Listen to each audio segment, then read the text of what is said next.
is so good. He is so kind. He is so true. I just thank you for allowing me to see another year. 2017 was an interesting year in so many ways. I was in the first accident of my life. I'm almost 30 years old, and I was in my first car accident. And that was strange. And I still have to pray because sometimes I'm riding in a car and my car can come close and oh my goodness, I just like curl up and I don't want to be like that. So I have to keep on praying. And then my grandmother had a mild stroke around Thanksgiving, and that was an experience in itself. And I recall going to the hospital and letting my mother and my auntie leave. I'm like, I'm gonna stay, because they weren't gonna let me stay with her the whole night. So I'm gonna stay until she gets admitted. And then I remember them asking her, like, who is she? And she thought I was my auntie. And like, oh my goodness, I just had me a moment. But just like I had a moment in my flesh and I cried, I had a moment where I just thank God and praise God in the midst of it all. I remember actually putting on her shoes and walking around her bed and taking steps in her shoes and saying, these steps that I'm taking on her behalf. And I thank God that in the midst of it all, I was quoting that scripture, trust in the Lord with all thy heart and lean not to thy own understanding, but in all thy ways acknowledge him, and he shall direct thy path.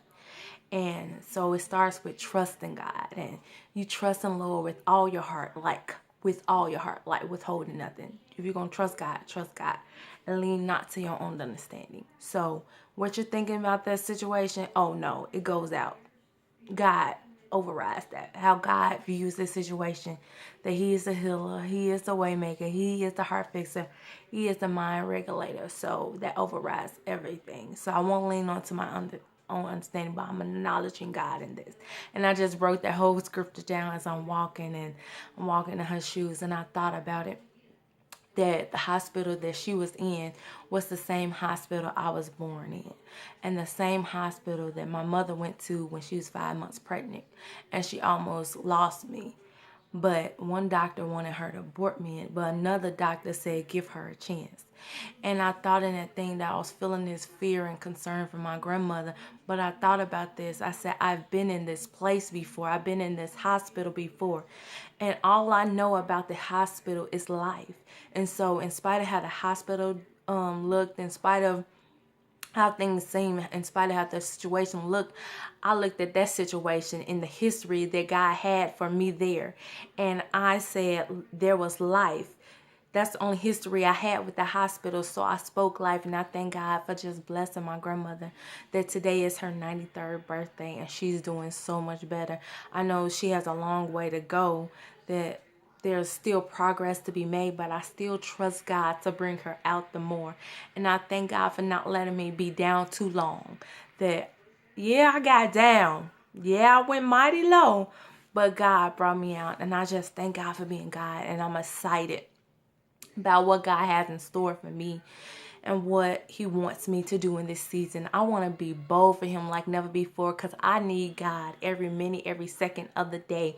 And it's so easy to get sidetracked and not to trust God because of how you see what you see, but we walk by faith and not by sight. And God has given me a new inspiration, a new motto, that I will not ignore what I believe in the midst of what I see. So in spite of what I see, I know that Jesus is still my healer. He's still my way maker, my heart fixer, my mind regulator. That God is still working things out for my good. That still no weapon formed against me shall prosper. Still, when the enemy comes in like a flood, God shall lift up the standard against him. Jesus is that standard. And I thank God that it still withstands the enemy. I thank you that the blood still works, that, oh my goodness, I just thank God for being God. And I pray that you'll just trust God in the midst of what you see, in the midst of it all, but to believe, keep on believing, keep on faith in it while you're making it, and to keep on trusting God in the midst of it all, and know when God got you, he got you for real. So you can hold on, keep on holding on, even when it seems like you'll know how much you can take. But God will not allow you to go through something that you can't handle. God has already given you the provision for the vision. God has already given you the strength to make it through the storm and the rain. God has already supplied your need. But are you going to believe that he supplied your need already? Because when you think about it, everything we need, every situation, every plan is already done. According to God, we're just waiting for the manifestation because it's already done. So if God said it, this settles it.